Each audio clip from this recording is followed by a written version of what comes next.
food? It's a set of relationships. It connects you to the farmer who grew it. It connects you to the animals or the plants. It connects you to the soil. It connects you to the workers who prepared it. So there's a lot at stake when you sit down to eat. Over the last 2 decades, thanks to some books and movies like The First Food, Inc., something called the food movement got started. People became keenly interested in where their food comes from. How is it produced? Today, farmers' markets are everywhere. And even in the supermarket, you can buy organic food, grass-fed, GMO-free. So we thought we could create a food system aligned with our values. But the food industry is dominated by a small handful of very large and very powerful companies. In normal times, the power of the food industry, of the monopolies that dominate it, is invisible to most of us. But when the pandemic hit, the curtain was peeled back, and you began to see that this highly efficient, consolidated food system is a very brittle system. There were whole crops being buried, hogs being euthanized because they couldn't be processed, farmers disposing a flood of milk. At the same time, there were shortages in the supermarket, and then people were lining up for miles because they were hungry. So this consolidated food system could not adapt to the changes coming so fast. We have built a system that depends on predictability.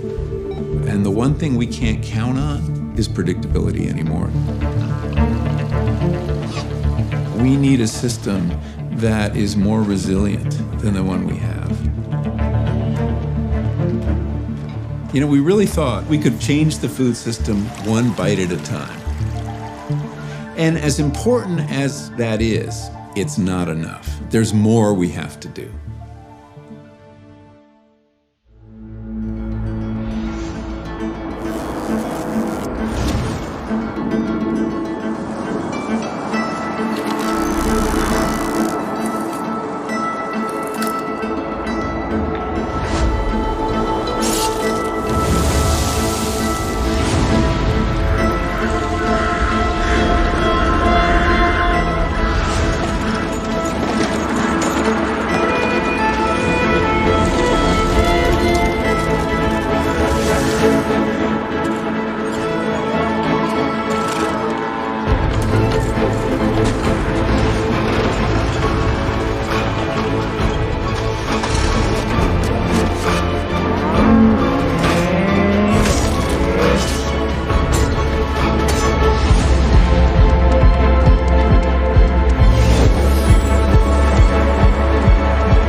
I have been working in the fields since I was a kid, harvesting different crops. I heard about Immokalee back in Mexico. People were talking about, if you go to Immokalee, you are gonna earn $70 a day. And that was just a flat out lie.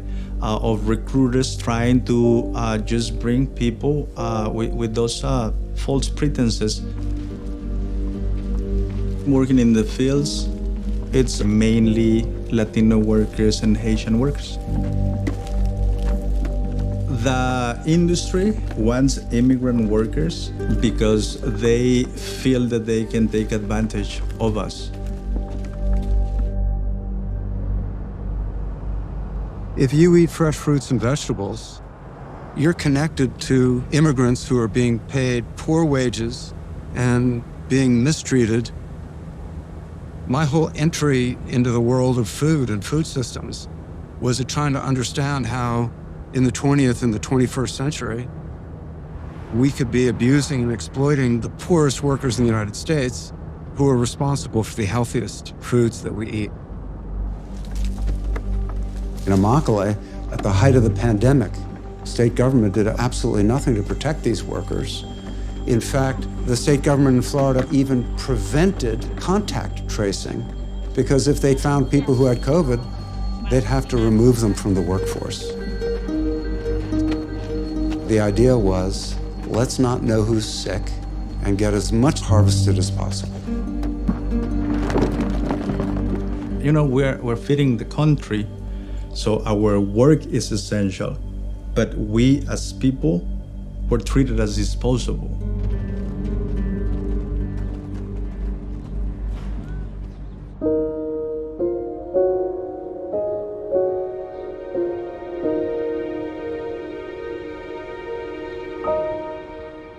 Iowa's always recognized as a flyover state.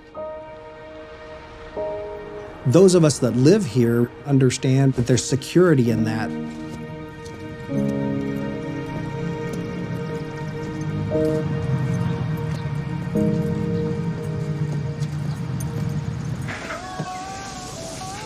Good morning. Take that country omelet on, please. How are you guys? It's my job to protect 135,000 citizens in Blackhawk County. Very much appreciate your support for the college. You bet. There's hardworking, blue-collar, good, honest, salt-of-the-earth type people here. Here we go. Ham and cheese. Thank you. No, this is great. Appreciate it. Thank you. At the beginning of the pandemic, we were fearful what we were going to face. And all of a sudden, we had people testing positive in our clinics here. Almost all of our contact tracing pointed back to the Tyson meatpacking plant.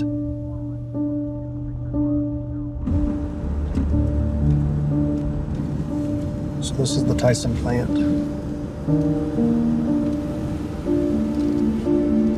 Tyson's is one of the larger employers here.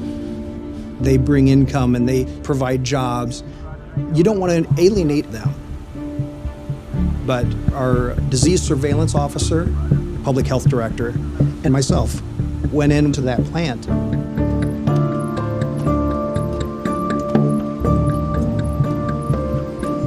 We saw people working elbow to elbow and reaching over the top of each other, and no masks, no regulation, no real concerted policy on how to protect each other. And then we're hearing from people that, you know, they're stepping back off the line, puking on the floor, going right back to work. We walked out of there, all of us just going, oh my God, this is horrible. We are in so much trouble. By the end of the month, they had 1,300 positives out of 2,500 employees.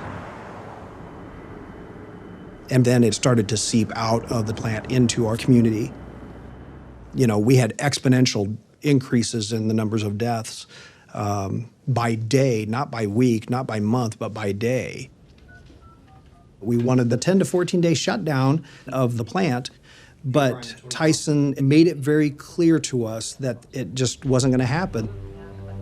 The meatpacking industry was worried that local public authorities were going to shut down their slaughterhouses.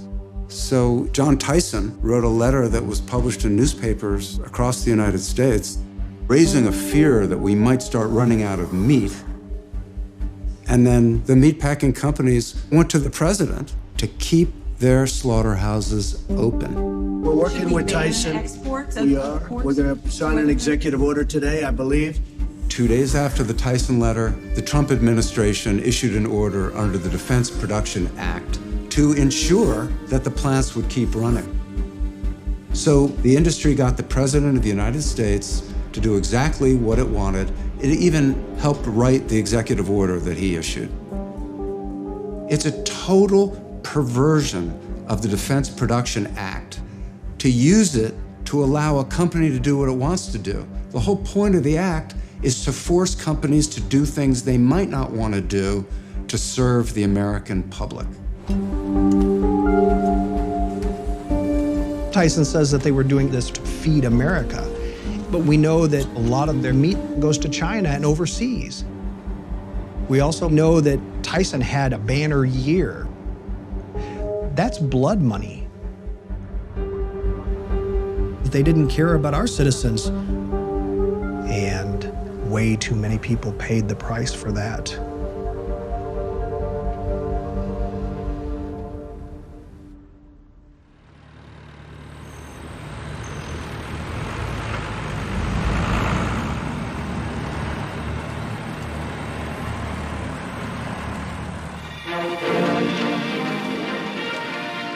I am Agriculture USA.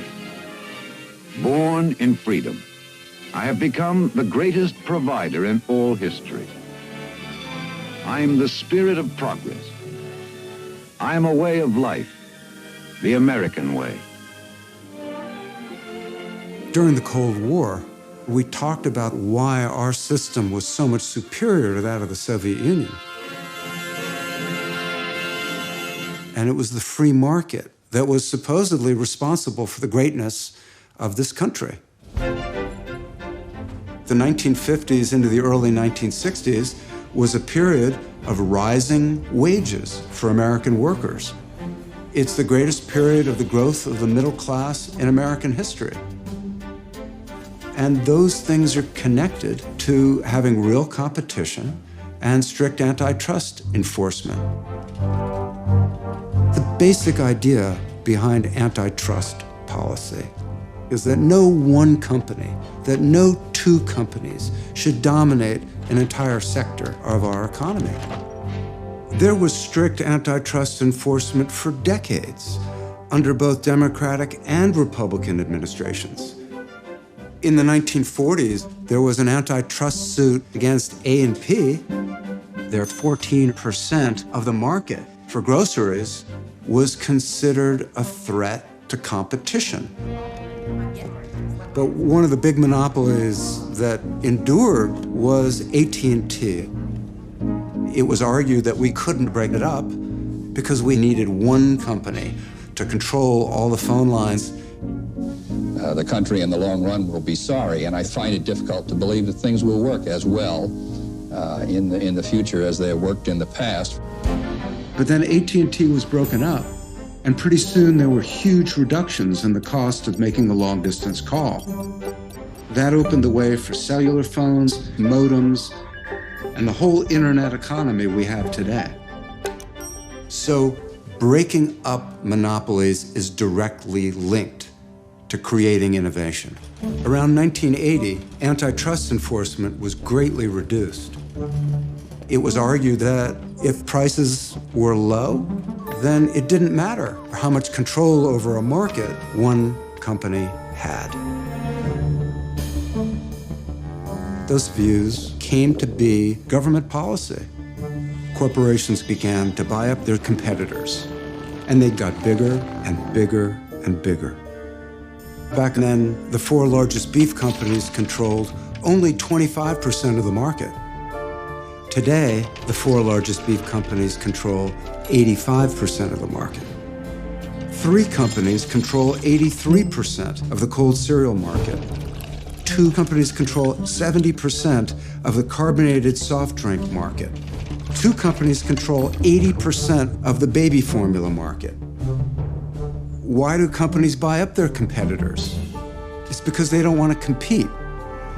And when they don't have to compete, consumers have to pay more, farmers and ranchers get paid less, and the difference goes to those corporations as higher profits. But that's not the only problem. a highly consolidated market becomes a fragile market. In 2022, when Abbott had to shut down a single factory, 43% of the nation's baby formula was suddenly off the shelves.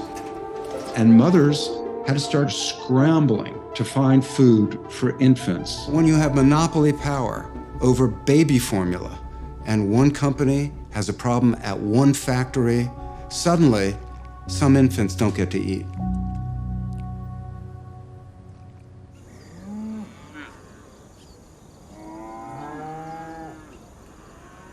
Wisconsin is the dairy state. It's not an accident. It makes sense that we're producing dairy here. We have good access to water. We have good growing seasons. So this is a really great place to have animals and produce milk. Hello there, ladies. Dairy is really in the blood of Wisconsin farmers, but it's crushing us right now. We've just had continually low prices paid to us for our milk. We are considered a medium-sized farm by Wisconsin standards. When I married my husband in 2007, we were only milking 250 cows, and now we're at 450. And that's because we're just trying to run faster to keep our head above water. Farmers are overproducing, which is leading to a lower price. And what people do and what the bank tells me to do is to just keep trying to produce more. We kind of create a vicious cycle because then we're producing more and more, and then the price is going down, and then we're producing more to try to stay afloat. It's really a disaster. I think that we're huge at 450 cows. And then we're trying to compete with these 1,000 cow dairies. And they're looking at the 5,000 cow dairies. And then the 5,000 cow dairy is trying to compete with the 10,000. And now you hear about 20,000 cow dairies, 30,000 cow dairies. Where does it stop? Now there are fewer and fewer processors because they've all merged with each other. So it used to be that if I didn't like the price, I could find other processors to buy my milk. But now, because of consolidation, I can't move my milk to another place with a better price. We've lost half of our dairy farms in Wisconsin since 2007. Lots of people going bankrupt. The corporate control pushing folks like us to just throw up their hands and say, I'm done.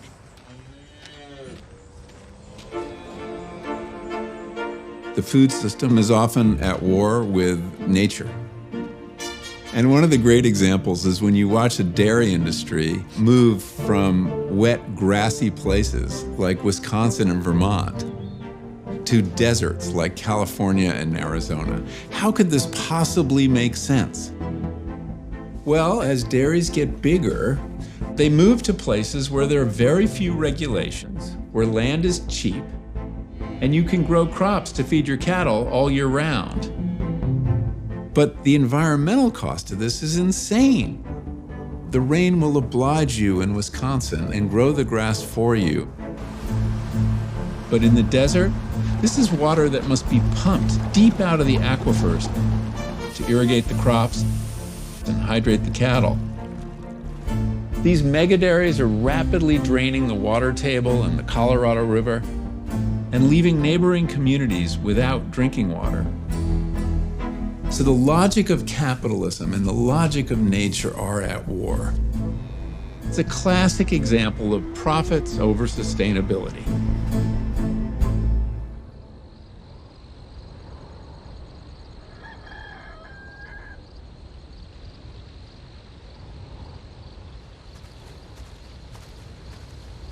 My great-great-grandfather, he settled here in 1894.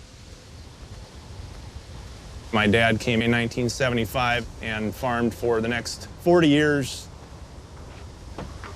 And then I took over the operation. Things have really changed just from my father's time to mine. In Iowa, we used to grow a multitude of crops. 100 years ago, we used to have apple orchards, and every farm had livestock. But when you drive across Iowa now, you see nothing but commodity crops, corn and soybeans. Because those are the crops the government subsidizes. And that's why farmers do what they do, is they follow the policy because they're in business to make money, just like everyone else. But the thing that is not factored into that is what is the result to the land. Our best resource here in Iowa is the richest soil in the world. But because of the intensive farming that we've done, half of our topsoil is already gone. We're losing soil faster than we're making it. And I get reminded of this every year as I'm farming next to the fence lines. And you can see a drop-off between the fence line and your field level, and that tells you exactly how much soil you've lost. I think any Iowa farm boy growing up wants to farm full-time. But I farm about 300 acres, and 300 acres is not enough to feed a family comfortably. So I work off the farm, as do a lot of folks. How's a load of seed sound here later this morning? Stop by and drop that off. I sell seed, and I sell farm inputs, chemicals to help eliminate pests and weeds. So let's look at this field here. We've got a lot of potential value. And I make recommendations to use synthetic fertilizers to get the highest return off of their land. So I make my living from what a lot of people would call the industrialized food system. However, I have big concerns about the future.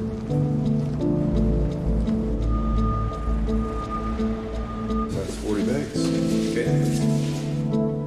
If we stay on this path where we continue to subsidize commodity crops, that's not good for the long term of our farming communities, our soils, our water quality. So I'm trying to come up with a whole new system so farmers like myself can grow things in a way that changes the rules of the game.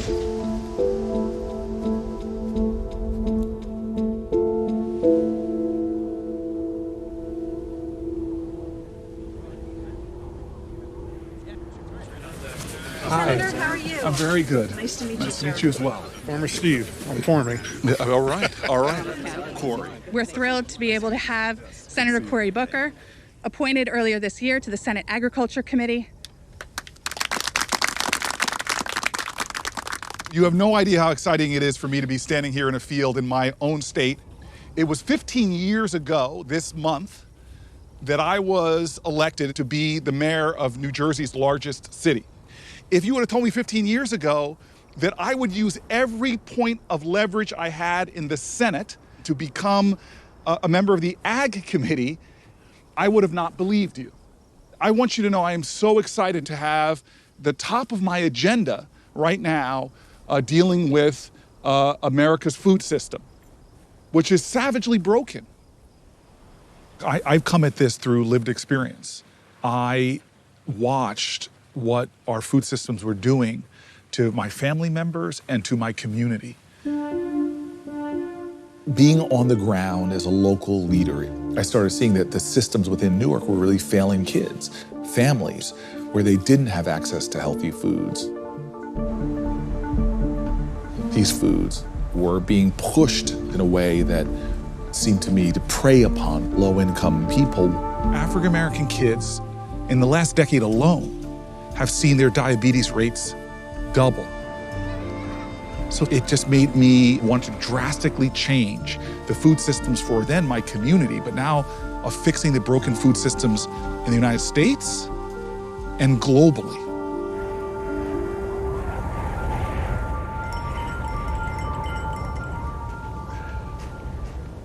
This part of Montana is a place where buffalo had a hard time surviving. But you can actually raise a hell of a crop here. In fact, I was supposed to finish seeding my peas today, but as you can tell, best laid plans, things don't tend to work when it gets cold, including me.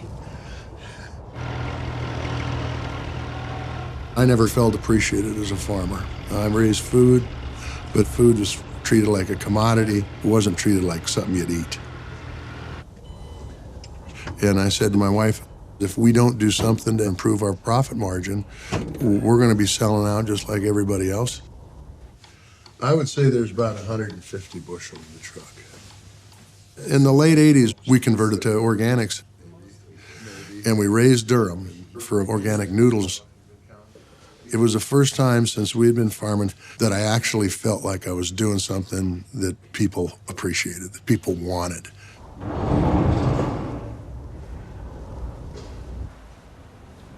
But now we're seeing an all-out attack on family farm agriculture. The corporate business model is killing rural America. It's killing it. And that's not the way it should be. And there needs to be people living out here producing food. But as far as changing things, there's really only one place you can do that, and that's Washington, D.C. We've seen a mass exodus off the land. In my small town, as an example, when I graduated from high school, there was 1,000 people in that town. Now there's about 600. There were 2 hardware stores. Now there are none. There were 3 grocery stores. Now there's 1. And maybe the most distressing is there were 5 bars, and now there's only 2. I'm from the Senate's only working farmer. And I want rural America to be vibrant again. That's my motivation here. Testa! Booker! How you doing, man? Good to see you. John Tester he's been a mentor to me in the Senate. He early on talked to me about the absurdities in the ag world. It's this odd combination of a guy from Montana and a guy from New Jersey, and yet we have so much common ground. If you want to reestablish rural America again, if you want to have people that are able to live there, you got to have opportunity. Yeah. And if you're going to have opportunity, then you got to have fair prices. But when you have consolidation, now you've got people setting prices. They can go out on a golf course and play around a golf and determine what you're going to get for a bushel of wheat or whatever you're talking about. But as long as we're doing nothing, you're going to continue to see more consolidation, and you're going to continue to see the demise of the family farm. So in many ways, they're picking winners and losers. The winners are the handful of multinational corporations. The losers is all the rest of us. We are so connected. The challenges in my community are directly connected to a system that's driving farmers out of business, hurting our soil and our rivers, hurting the food workers, hurting the end consumers. And as a nation, we are dramatically subsidizing with our tax dollars the foods that are making us sick. I don't want the government to be telling someone what to eat, but I sure as heck don't want my tax dollars subsidizing the things that are making people sick, and now we have to pay for the healthcare costs of the chronic disease that we're fueling with our food system. So this is a conundrum to me.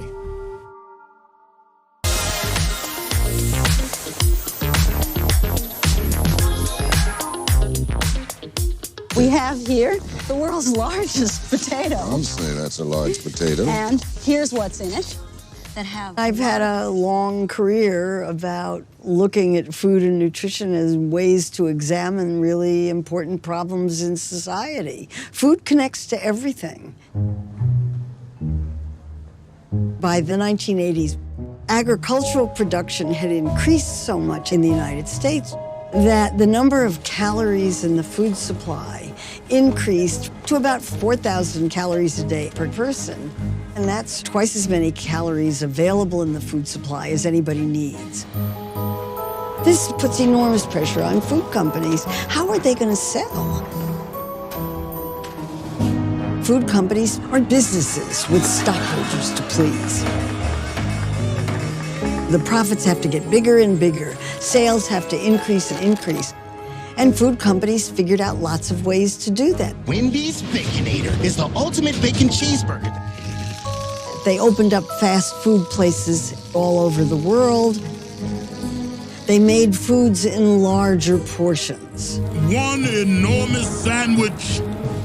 If you are presented with a very large amount of food, Our biggest entrees ever. all of the research shows that you're going to eat more from that portion than you would if you were given a small portion.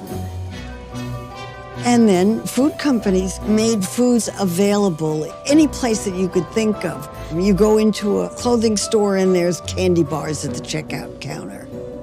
Hot donuts with Kentucky Fried Chicken.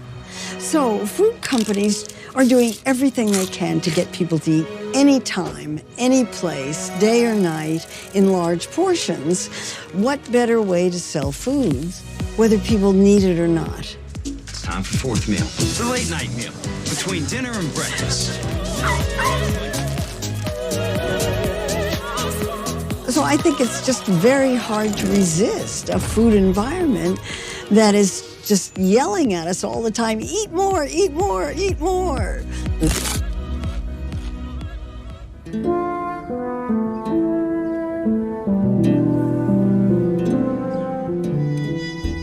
In the 1980s, I worked as a pediatrician in the outskirts of São Paulo. Since then, we have observed a decline in child malnutrition and an increase in obesity. We had in Brazil each year 1 million new cases of obesity. Our research found a decline in the purchase of salt, cooking oils, table sugar, and then you say, well, these are supposed to be the determinants of obesity, right? If they are declining, this does make sense. But then we realized that traditional whole foods like rice and beans were being replaced by soft drinks, packaged snacks, sausages, instant noodles. All these products are formulations of nutrients and additives. Colors and flavors, emulsifiers, artificial sweeteners. These are chemical compounds totally unknown to our metabolism. And these foods are submitted to intensive processing. So we decided to call this food group ultra-processed foods. We raised the hypothesis that consumption of ultra-processed food could be the main driver of diabetes and other chronic diseases. In 2019, one researcher, Kevin Hall, decided to test our hypothesis. I was first pretty skeptical of this idea. And I would ask, what is it about ultra-processed foods that causes people to overeat? Is it the nutrients that's driving this? Or perhaps it's something about the processing of these foods? So I decided to design two diets. In the ultra-processed diet, we had 80% of calories coming from ultra-processed foods, whereas in the minimally processed diet, we had 0% of calories from ultra-processed foods. But the meals were matched for the calories, matched for salt, sugar, fat, fiber, and protein. We told people to eat as much or as little as desired. When people were exposed to this ultra-processed diet, they ended up eating about 500 calories per day more compared to the mostly unprocessed diet.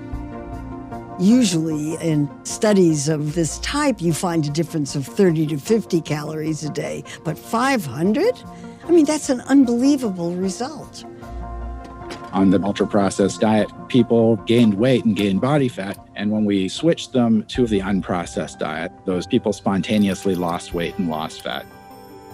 And so this study suggests that there's something else about ultra-processed foods, independent of the salt, the sugar, and the fat, and the fiber, that's driving people to overeat.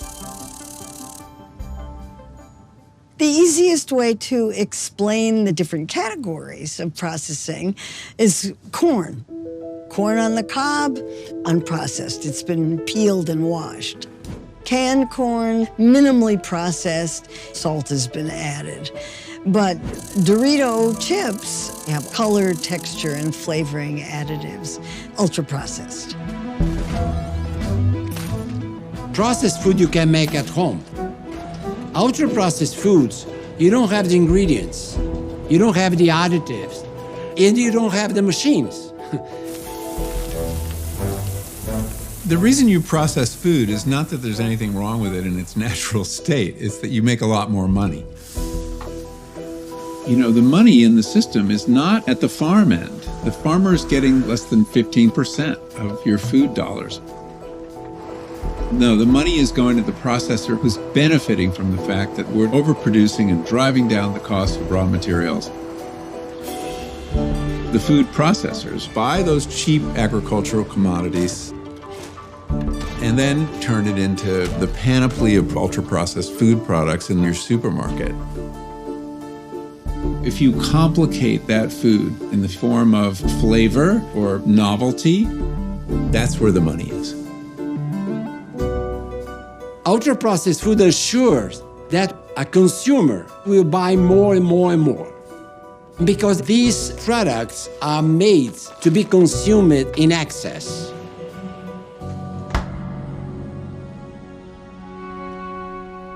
Eating worked pretty well for humans for an awfully long time. We ate what we needed, our needs were in balance with our appetite. And it's really only recently that something about our relationship with food got disturbed, distorted. Now we find ourselves literally eating ourselves to death.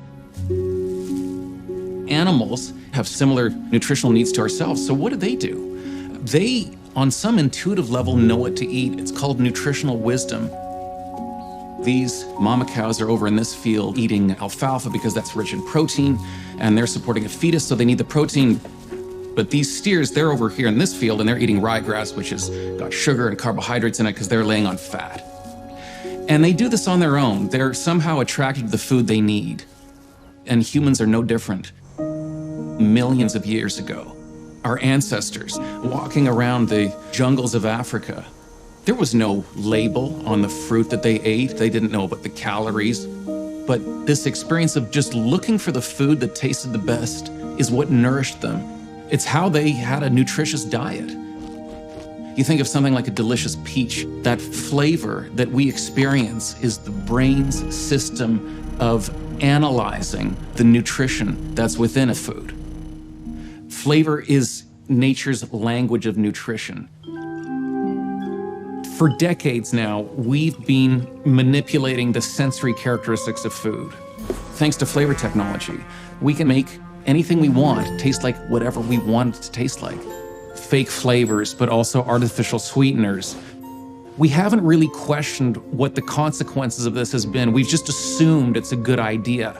Well, now we have new research that is showing that this is actually a terrible idea, that we're actually interfering with the brain's and the body's ability to metabolize food.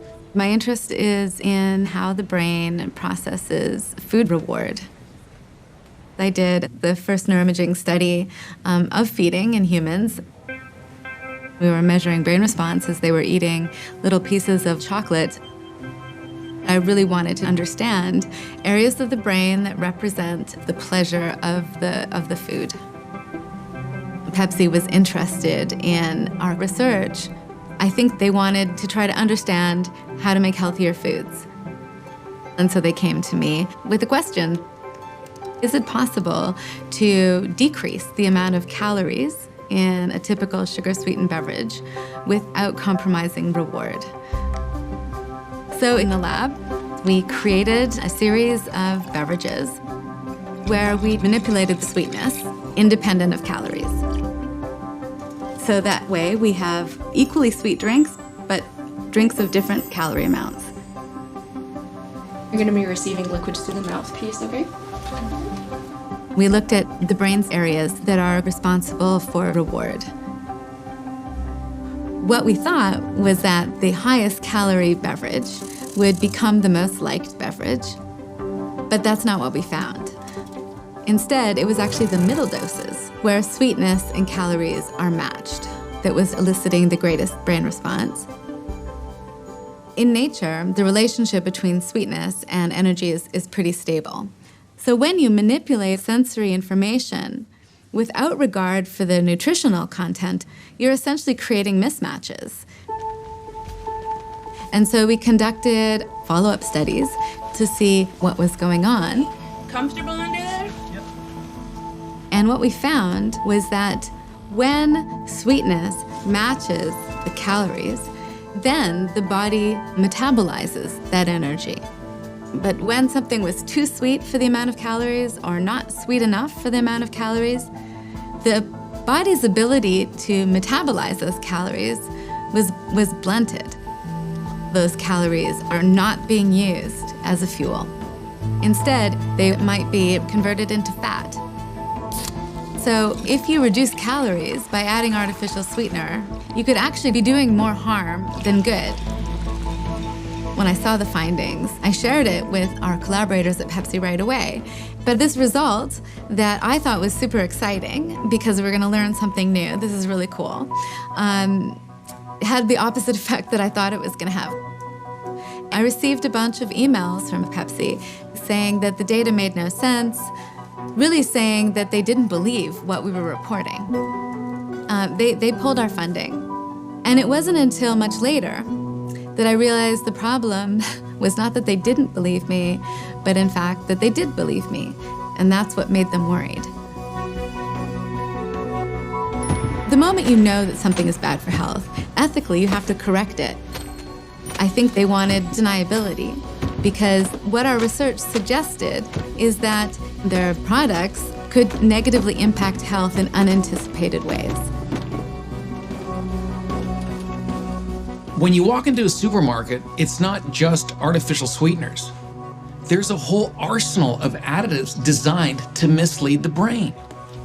There's fat replacers, artificial flavors, so-called natural flavors. So how does your brain react when it keeps getting fooled by the food it eats? The best way to think about it is the fuel gauge on your car. Imagine if you looked at it and said it was full, but it might be empty, it might be half full. Imagine it was uncertain in the way that modern food has become uncertain. What would you do? Well, you'd fill your car up a whole lot more often. Well, that's what your brain does. When it keeps getting fooled, when one day sweetness means calories and the next day it means no calories or just some calories, it goes, I better eat more food to make sure I don't get ripped off. We're short-circuiting an evolutionary process that's hundreds of thousands of years old. And we've learned through the ingenuity of food science to fool the human body. But you pay a price for that in losing your taste for real food. And as we lose our taste for eating plants, we lose all those antioxidants, we lose all those protective factors. When you have that pre-made meal, it's hard to know that it's unhealthy, but it's all been designed to manipulate you, the eye, the taste buds, and get you to eat as much as possible, ideally to addict you to it. In the United States, the average consumption of ultra-processed food is about 58% of total energy intake. But in most of the world, consumption of ultra-processed food is much lower, and most calories still come from real foods. Today, these big food companies, they are targeting markets in many countries with aggressive campaigns. Mac on the Mac. That could be you right now. Breakfast time is Kellogg's time. Breakfast is Kellogg's.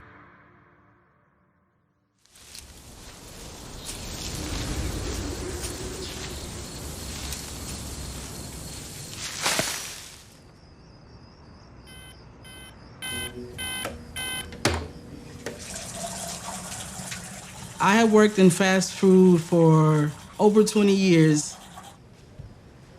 I've worked at McDonald's, I've worked at Popeyes. I'm currently at Taco Bell. I have 2 children. My kids are my world, but it's been hard. There have been times I can't afford the heating bill. There have been times where I can't afford to pay my rent. There's been times where I couldn't afford to put food on the table. I have a gas bill, a light bill, internet bill, rent $715. If I miss a day, one of these becomes a shut-off notice, a disconnect notice. My biggest fear is winding back up in a position that I had to crawl out of and living out of my car and living away from my children. This is everything we own. Our clothes, shoes. This is me and my family's prized possessions, all we own. I don't ever want my family to have to experience that again, but it's hard on the wages we make, and it's almost impossible for us just to survive.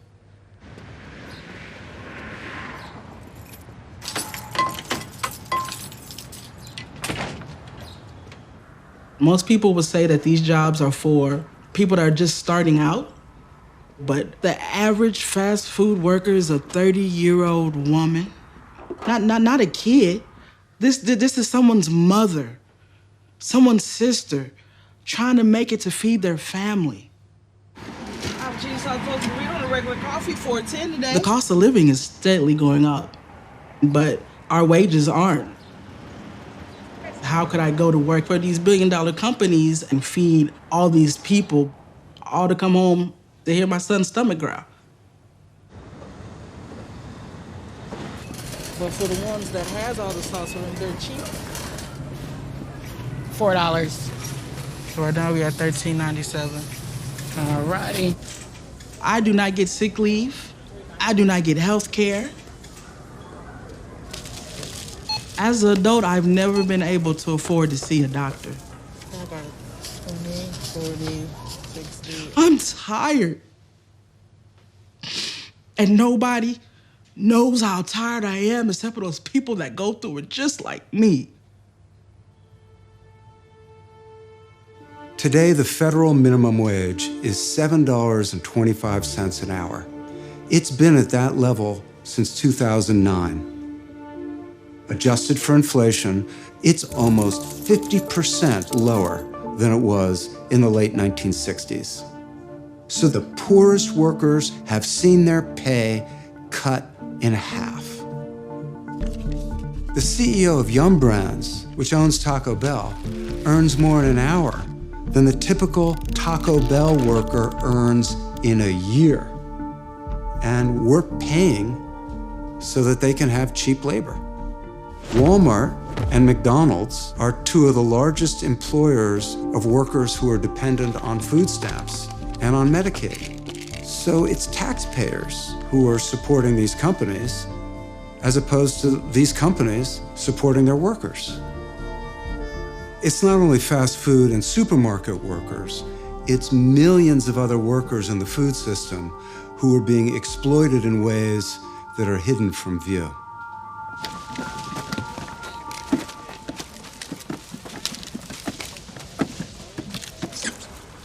The agricultural industry depends on more than 3 million workers. Agriculture has always been a place where exploitation has happened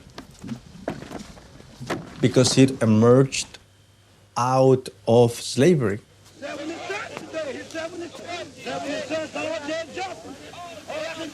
When slavery was abolished, it didn't disappear. It just changed forms. One farmer looked at this and said, "We used to own our slaves. Now we just rent them."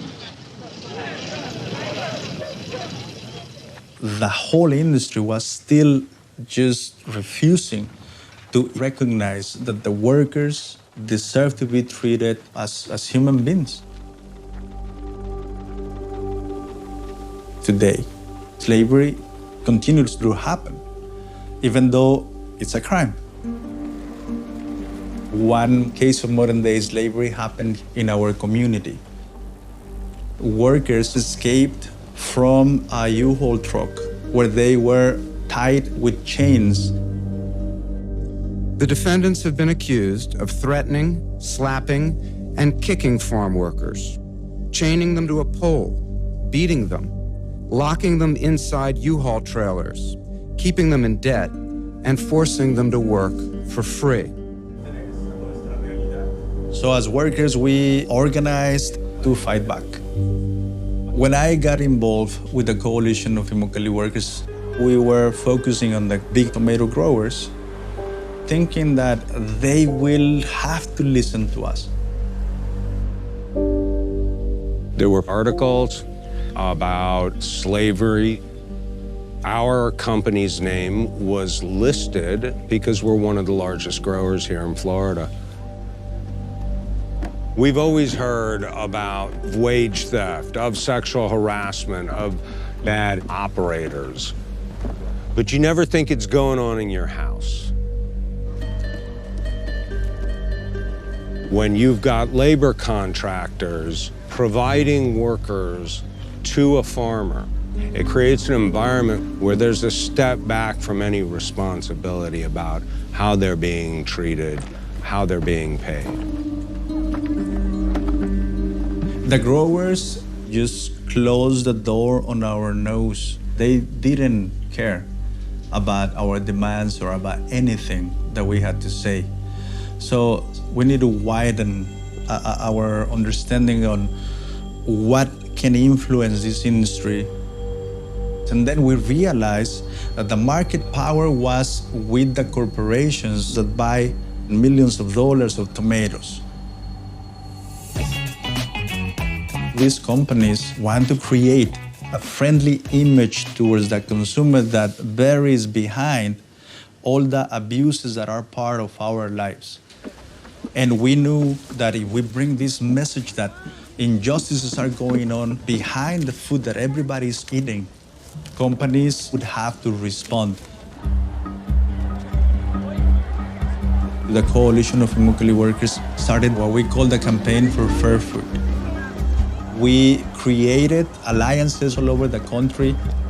Students were organizing in support of the workers.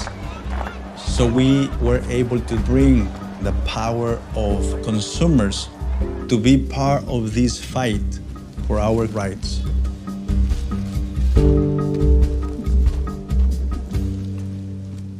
One of the most encouraging developments has been the emergence of consumers who want to reform the system, who want a more humane system, a more sustainable system. But it doesn't always work because they're up against such powerful corporations that they can be thwarted at every turn. For example, one of the most brutal conditions under which our food animals live are female pigs who spend their lives in a gestation crate, it's called, that is barely bigger than they are. The voters of California voted by a significant margin to outlaw the sale of pork from animals that were living in gestation crates. And the industry would not let that stand. So they took it to the Supreme Court, where they nearly succeeded in getting this law tossed out. So we have allowed these giant consolidated food companies to accumulate so much power that they exercise a veto over the consumer and over the voter. They have also perfected the art of obfuscating the role of the meat industry in climate change. No single food contributes as much to global warming as cattle.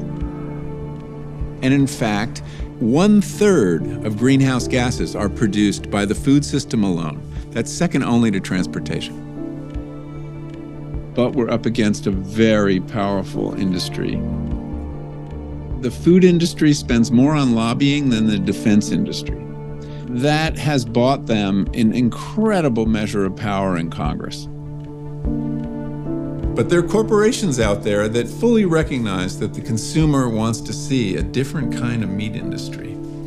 The question is, what are these corporations going to do with this? Is this going to drive real change or the appearance of change?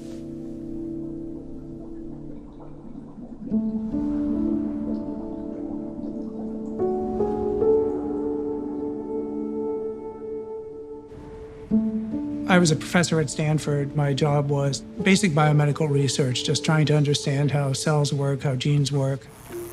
I had a sabbatical, and I decided to use it to try to figure out what would be the most impactful thing I could do next. And very quickly, I came to the conclusion that it's to completely replace animals in the food system. Even if we just replaced cows, we could give ourselves a 30-year pause in the rise in greenhouse gases. And possibly more important is that the total number of living mammals, birds, reptiles, amphibians, and fish on Earth is less than a third what it was 50 years ago.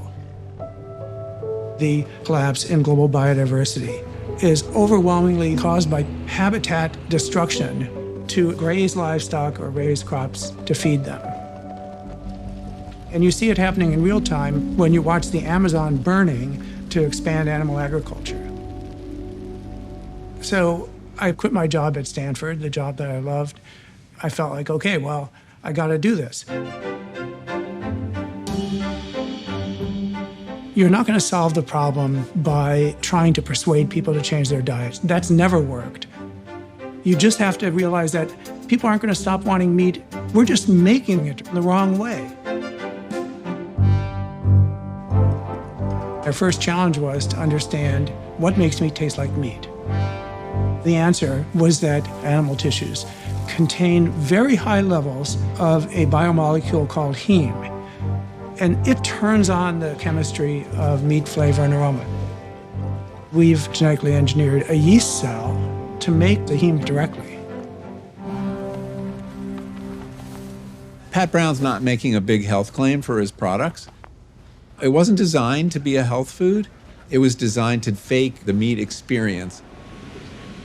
So this is your not-so-secret ingredient. You can taste it if you like. We've done a lot of work thinking about how to bind the burger together, and we needed to make it something so robust that you could stick it on a grill and flip it And it without... wouldn't fall apart? Wouldn't fall apart, and you could make meatballs with it. So what was the breakthrough? Can you share that? Methyl cellulose was a really big improvement for us. Sounds like a tree product. It is a tree product. Cellulose comes from trees. It's a really abundant molecule in the world. And where do you get it? I think it's a byproduct from a lot of the paper industry and, wood pulp. It's cleaned up enough that it doesn't taste like wood pulp. I'm sure not. Yeah.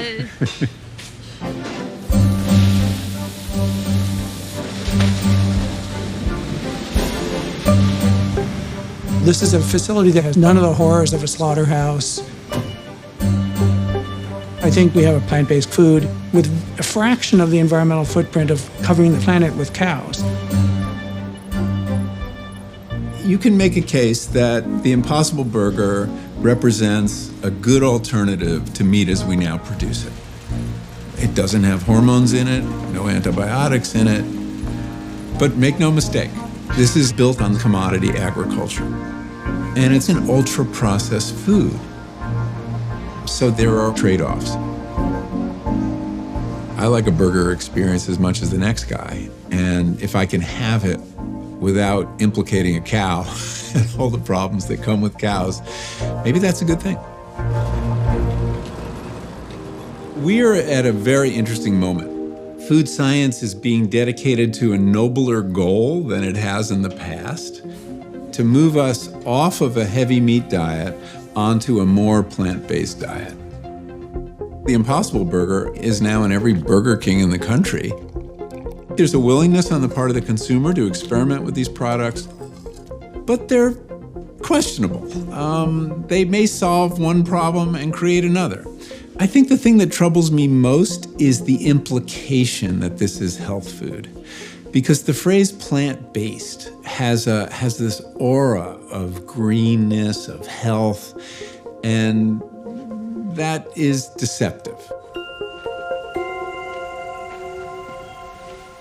My relationship with food is complicated, very complicated, because I have type 1 diabetes. I think most of us love food, but we don't have to think about it every day, every hour. I measure my blood sugar before and after every meal, and the simpler I eat, the more level my blood sugar is.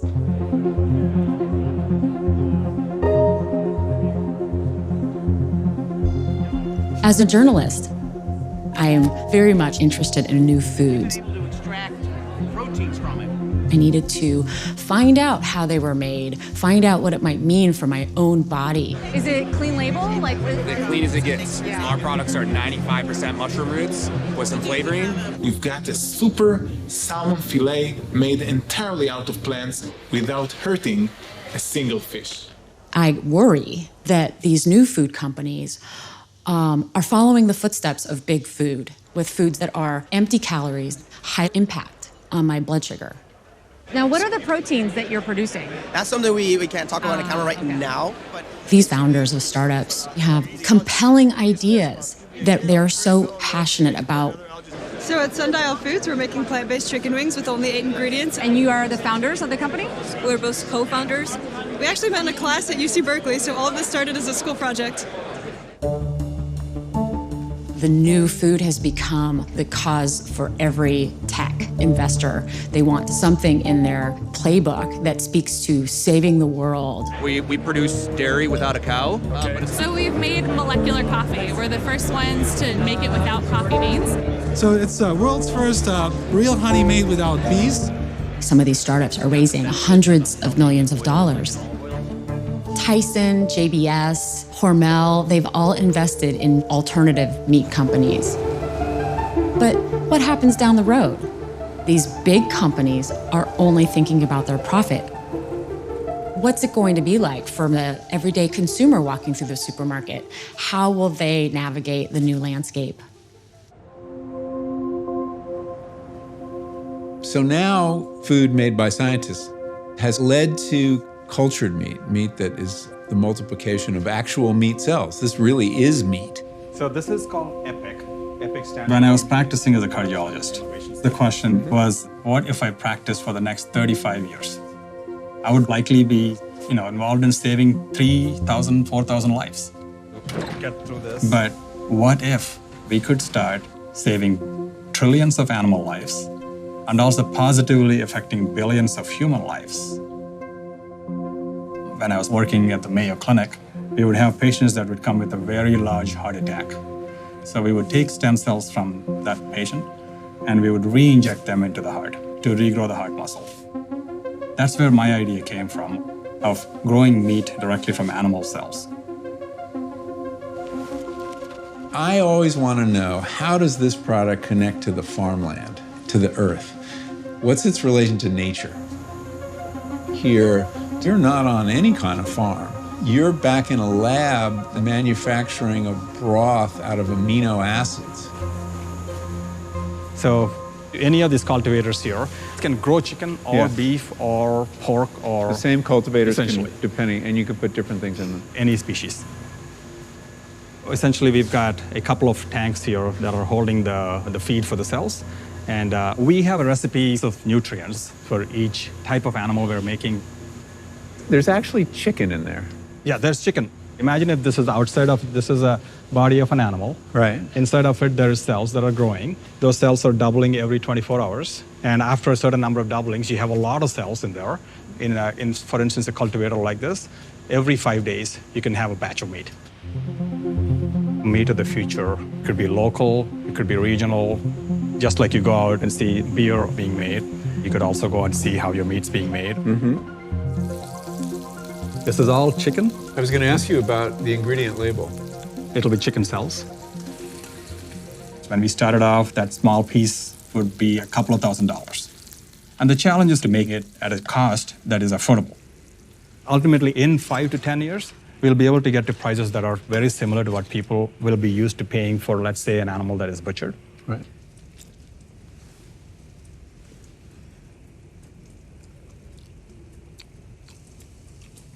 Could have fooled me. In fact, we were fooled. We subsequently learned that the chicken breast I sampled did not come from the tanks we were shown, but from a more costly and labor-intensive process. The technology to produce whole-cut chicken at scale is not as close as the industry would have us believe. If alternative meat products can help shrink the industrial meat system, that'd be great. But I think there is a place for animals in American agriculture and any agriculture. When it's done sustainably and animals are used in such a way that they're feeding the soil, feeding the plants, that you have this closed loop of animals and plants recycling nutrients, that's a sustainable farm to me. So I don't think the goal needs to be eliminating meat, but we sure need to shrink the meat system. There's no question about that.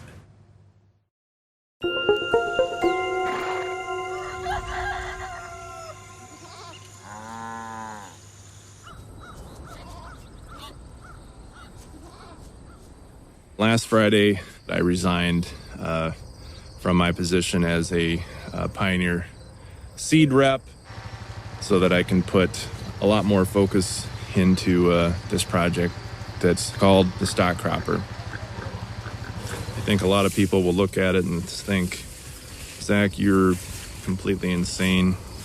It's probably probably well-placed criticism.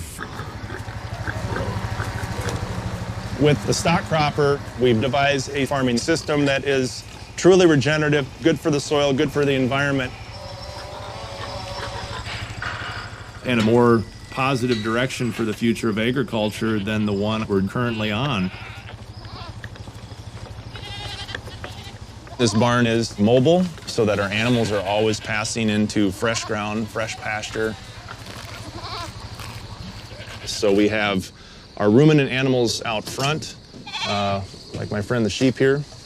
And what their job is to do is to be the lawnmowers and mow down the pasture and process that vegetation.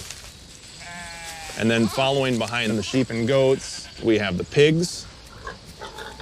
The pigs graze on what's left, and their snouts are essentially our tillers to kind of move the soil around and incorporate some of the manures. Our animals are our manure spreaders as we move through the field. And then the annual pasture is allowed to regenerate. What we're in right now is only about 3 weeks since it was grazed, and we've already got regrowth. So the beauty of this system is we're putting livestock back on the land, but we're doing it in a fashion that holds nutrients in place so they'll be available to next year's crop. You know, this system is completely different than the conventional system I use on the rest of my farm, where we have to replace a lot of the things that these animals are doing naturally with synthetic fertilizers and pesticides. And the end product is a higher quality, tastier meat animal. Something that's a premium product to add value to my farming operation. Well, Zach, until recently, you were a Pioneer dealer. That's correct, I was. But you gave it up? I did. I gave it up. You're going to take a hit on your income then? Yeah, for sure. Yeah. Yeah. Why would you do that? Because I wanted to wake up in the morning and believe in what I was doing. I see the path that what the current commodity game is on, and it's a path that it doesn't do a lot of good for the things I'm passionate about, which is the land and water quality and communities. And I could have kept on doing that same stuff, or I could have said, I've got this alternative system and maybe this will provide some opportunity. And you only live once, take a chance.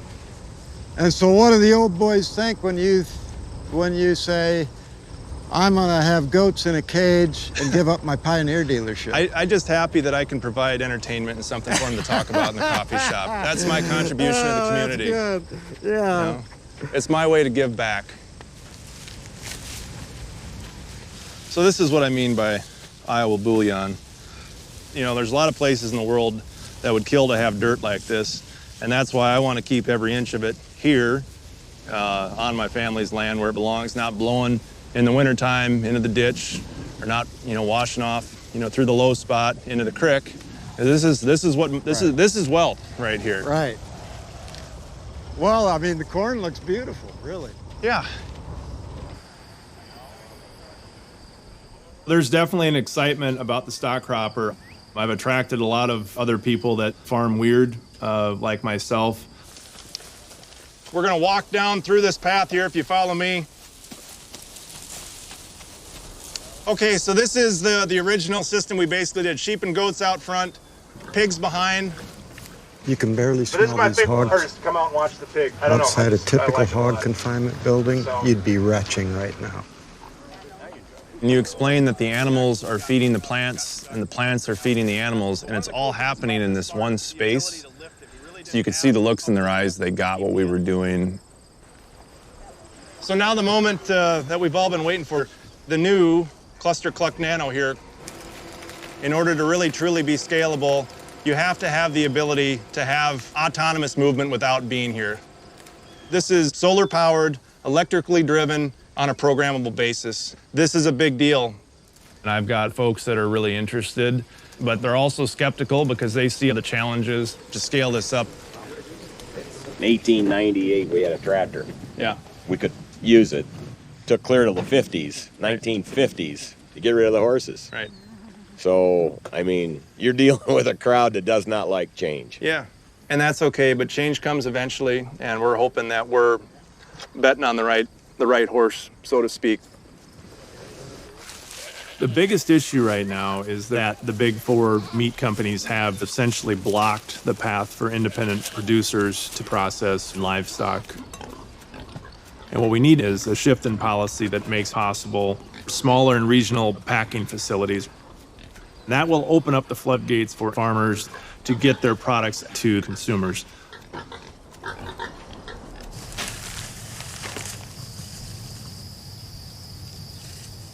My passion in this is to create a system where there's more farmers out here like myself, being able to feed their family with, instead of thousands of acres, maybe several hundred, and produce high quality food products. That's my dream.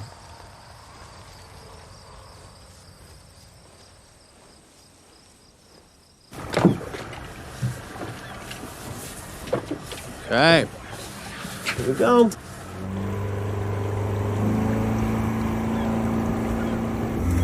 I used to be a fisherman chasing fish around the globe. You name it, I fished it. Tuna, herring, lobster, cod.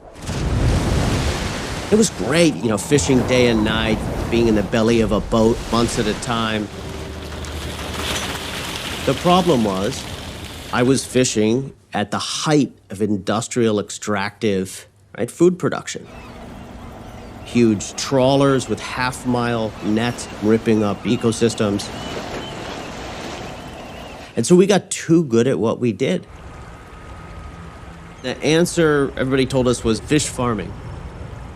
I was gonna help feed the planet, and I was still gonna be able to work on the water.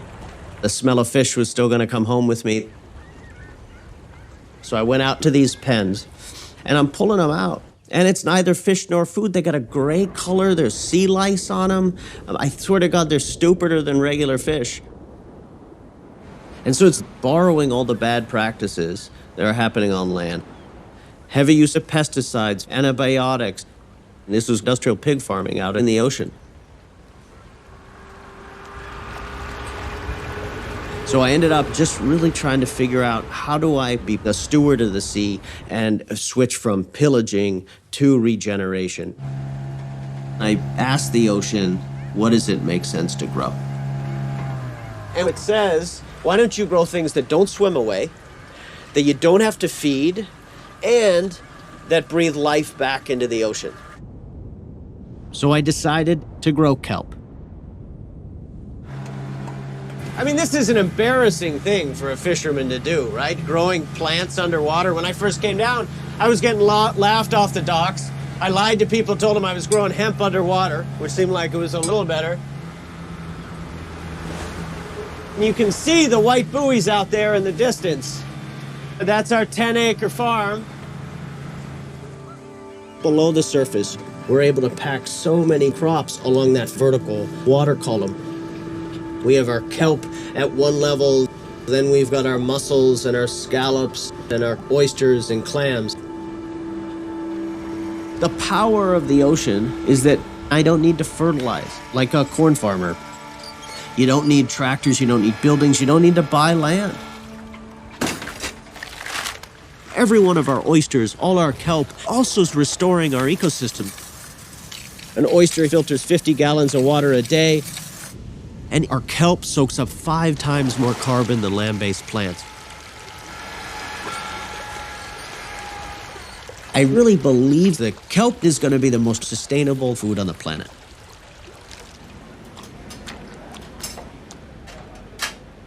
As a chef, I'm always looking for new ingredients, new flavors. Kelp is amazing because not only can I use it like an herb, but also I can saute it really simply the way I would spinach.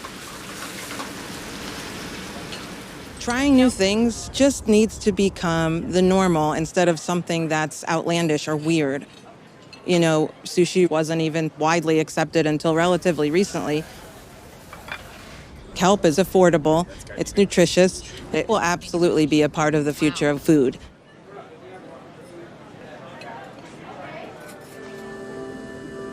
The question is, what kind of industry will we have going forward? Is this going to be about 1,000-acre farms owned by a couple global companies, or is it going to be about thousands of 10-acre farms dotting our coastline? Replication, that's what's powerful, not consolidation. There is another way here that we can be proud of. We got really good at fishing, right? Too good. Maybe we'll really get good at solutions this time around.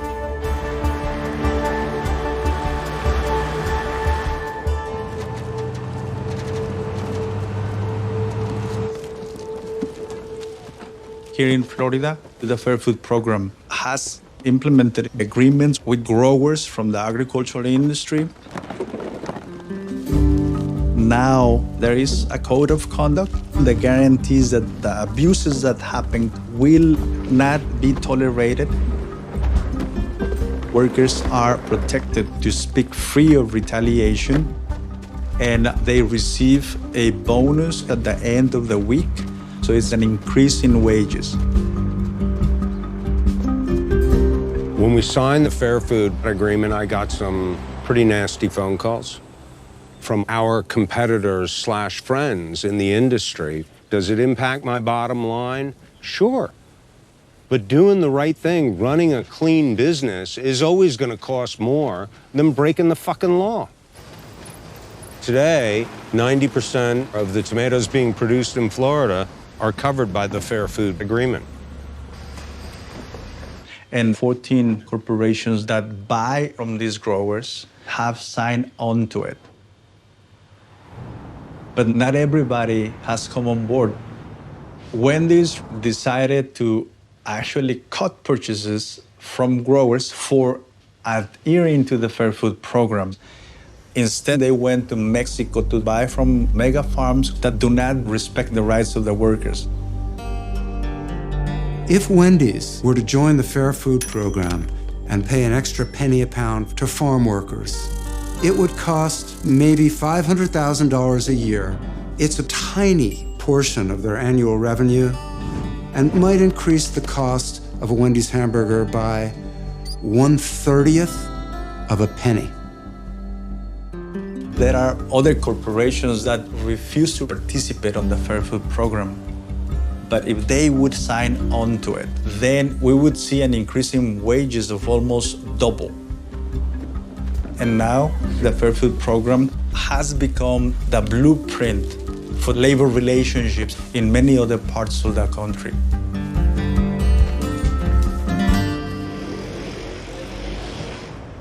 In Latin America, many countries are making progress to reduce consumption of ultra-processed foods.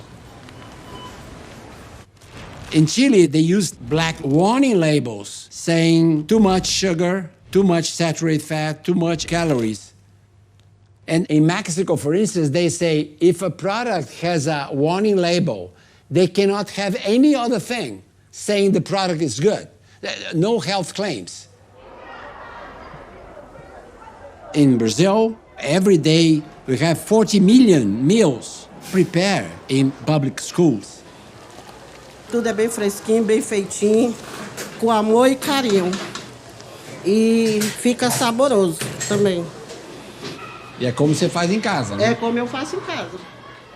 The Brazilian dietary policy is that real food is essential, cooking is essential, and basically avoiding ultra-processed foods.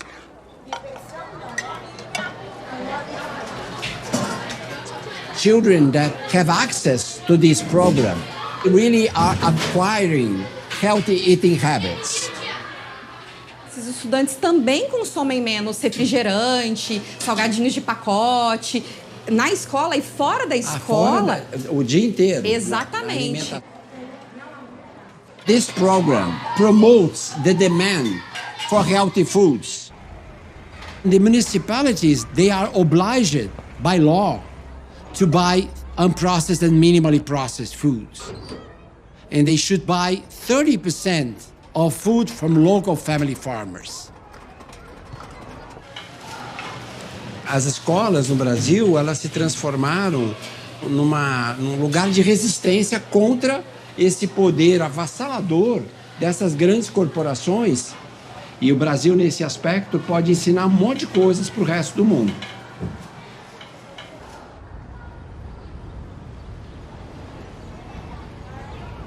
Come on, guys, get in line. Normally, school districts purchase food from a distribution company, but the Camden City School District is now providing food direct from the farmers to the table right in our school cafeterias. We have asparagus fries today with Parmesan. It's so successful. There are more students selecting salads than ever. There was a time where they're going to walk past it, get a cheeseburger, get tenders, get whatever. To be able to serve fresh produce straight from the farm, it makes all the difference in the world. It makes them want to come to school. Yeah. We're partnering with the Common Market to build relationships with our local farmers. So those were grown on farms near here. We saw there needed to be a link that connected communities like ours with the abundance of farmland and the abundance of good food that's grown in our region. It's largely federal policy that is supporting these large multinational companies who are selling cheap and processed food. Programs like ours demonstrate the kind of policy change that we want to see. Policy that's beneficial for both farmers in rural places and urban consumers.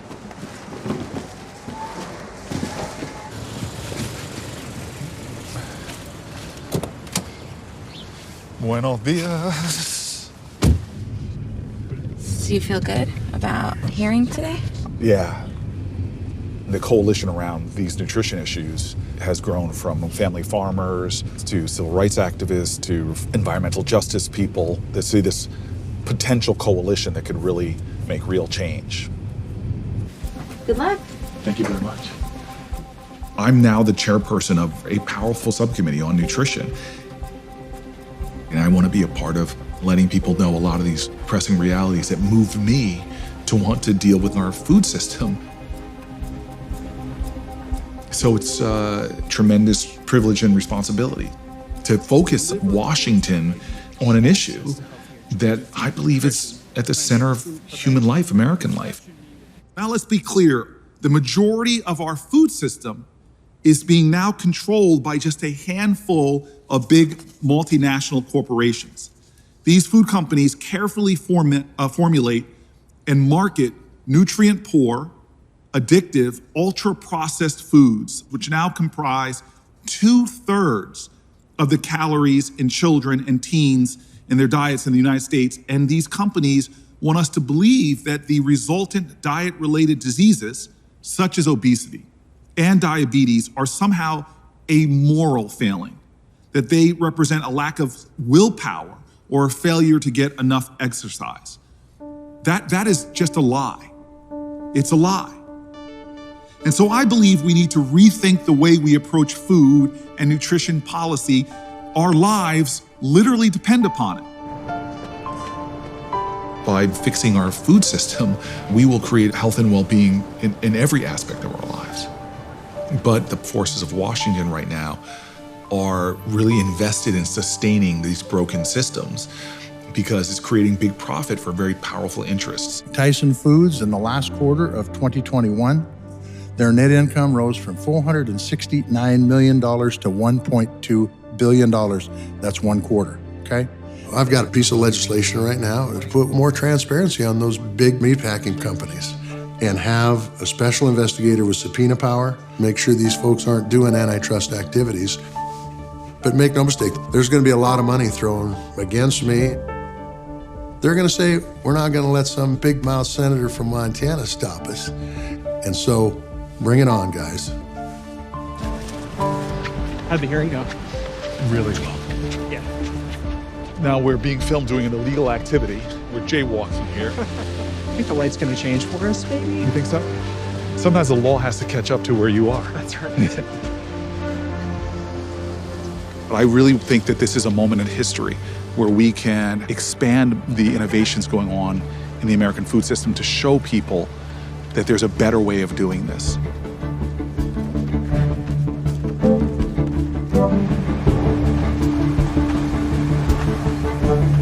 It's all doable. It's all fixable if we tackle the big problem of antitrust and agricultural policy. We need to change the incentives so the government is subsidizing healthy calories, not unhealthy calories. Just imagine if the government decided to step in on the side of the consumer and the citizen rather than on the side of the big food companies. We had a pandemic and saw how brittle things were. So let's create resiliency by empowering the folks that raise their food in our local and regional food systems. The future doesn't have to be cornfield after cornfield. If we want to see change happen, we have to change agricultural policy. We get the right policy, and we'll start taking care of our soils, which in turn makes healthy food. Like, it's not rocket science. This is our chance to chart a new course. We can actually grow good food, create good jobs, while we're also healing the planet. And that's sort of the world I'd love to live in. I want to see everybody treated fairly. We are the ones that make this company successful. Who runs this Taco Bell? We do! I want to see life. I want to see people living life, not just fighting to survive. We can have a food system that produces healthy food for consumers, that provides a safe workplace and decent wages to workers, that treats animals like they're living beings and not industrial commodities, that treats the land in a way that's sustainable and not destructive. We not only can do it, we have to.